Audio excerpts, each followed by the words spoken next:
بسم الله الرحمن الرحيم واضرب لهم مثل الرجلين جعلنا لأحدهما جنتين من أعناب وحفظناهما بنخل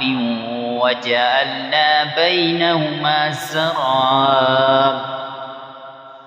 كلتا الجنتين آتت أكلها ولم تظلم منه شيئا وفجرنا خلالهما نهرا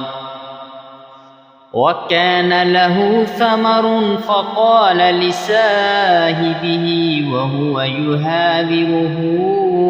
أنا أكثر منك مالا وأعز نفرا ودخل جنته وهو ظالم لنفسه قال ما أظن أن تبيد هذه عبدا وما أظن الساعة قائمة ولئن رددت إلى ربي لأجدن خيرا منها منقلبا قال له صاحبه وهو يحاوره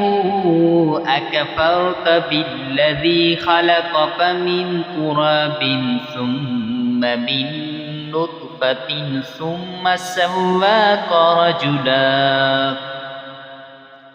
لكن هو الله ربي ولا أشرك بربي أحدا ولولا إذ دخلت جنتك قلت ما شاء الله لا قوة إلا بالله إن ترني أنا أقل منك مالا وولدا فأسى ربي أن يؤتيني خيرا من جنتك ويرسل عليها حسبانا من السماء فتصبح صعيدا زلقا